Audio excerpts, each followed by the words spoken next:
22 मार्च सन 1931 Lahore central jail की दीवारों के पीछे समय अपनी रफ्तार से गुजर रहा था। लेकिन उस कोठरी में जहां भगत सिंह, राजगुरु और सुखदेव थे, वहां समय जैसे थम सा गया था। अंग्रेज सरकार ने फांसी की तारीख 22 मार्च तय कर दी थी, लेकिन डर था कि कहीं अगले दिन जेल के बाहर इकट्ठा हो रही भीड़ बगावत न कर दे। इसलिए उन्होंने गुप्त आदेश जारी किया। फांसी 23 मार्च की शाम 7 बजे दी जाएगी। 23 मार्च के सुबह की किरण जब कोठरी में आई तो देखा गया भगत सिंह पूरी शांति से किताब पढ़ रहे थे। लेनिन की जीवनी। उनके होठों पर हल्की मुस्कान थी, जैसे मौत से कोई रिश्ता हो। जेल पर पहरेदार बोला, सरदार, आखिरी इच्छा बताइए। भगत सिंह ने कहा, मुझे फांसी के पहले लेनिन से मुलाकात करनी है। पहरेदार हैरान हुआ, लेनिन? भगत सिंह मुस्कुराए, हाँ लेनिन, मेरी किताब में। दोपहर में तीनों साथियों को दाल रोटी दी गई। भगत सिंह ने खाना बहुत कम खाया, क्योंकि वो कहते थे, आज हमें भूख नहीं, आज हमें आज़ादी का स्वाद चाहिए।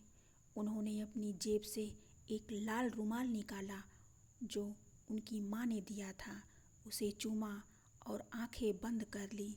शाम के 6:30 बजे थे। जेल अधिकारी और कुछ पुलिस वाले कोठरी में आए। फांसी का समय पहले से तय था। जेल के अंदर सन्नाटा था। बाहर लोग इनकलाब जिंदाबाद के नारे लगा रहे थे। अधिकारी ने आदेश पढ़ा। भगत सिंह उठे, बाल संवारे और कहा, रुको, पहले टोपी पहन लूं। उन्होंने टोपी पहनी, कंधा सीधा किया और राजगुरु सुखदेव की ओर देखा। चलो यारों, वतन की खातिर। फांसी घर की ओर यात्रा। तीनों के हाथ बांध दिए गए। जेल का हर गार्ड उन्हें सलाम कर रहा था, क्योंकि सब जानते थे ये मौत नहीं, ये बलिदान है। रास्ते में भगत सिंह जोर से बोले, इनकलाब। राजगुरु और सुखदेव ने भी जोर से बोला, इनकलाब। शाम के 7 बजे फांसी घर में पहुंचते ही भगत सिंह ने फांसी के फंदे को चूमा और कहा, तुम्हें पहनकर भारत माता की गोद में चला जाऊंगा। राजगुरु और सुखदेव ने भी फंदे को छुआ। तीनों एक साथ गाने लगे, मेरा रंग दे बसंती चोला। जेल के अफसर हैरान थे कि मौत के सामने भी इनके चेहरे पर डर नहीं बल्कि गर्व था। वो आखिरी पल 7:16 पर तीनों के पैरों के नीचे से तख्ता हटाया गया। फांसी घर में सन्नाटा छा गया।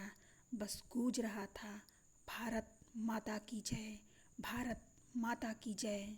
मौत के बाद अंग्रेज सरकार ने डर के मारे उनके शव रात में ही फिरोजपुर के पास सतलज के किनारे ले जाकर गुप्त रूप से जला दिए। लेकिन खबर फैल गई और हजारों लोग राख और मिट्टी लेने वहां पहुंच गए। अंतिम संदेश। भगत सिंह की आखिरी लिखी पंक्तियां थीं, वे मुझे मार सकते हैं पर मेरे विचारों को नहीं। वे मेरे शरीर को खत्म कर देंगे पर मेरी आत्मा इस देश की मिट्टी में हमेशा जिंदा रहेगी।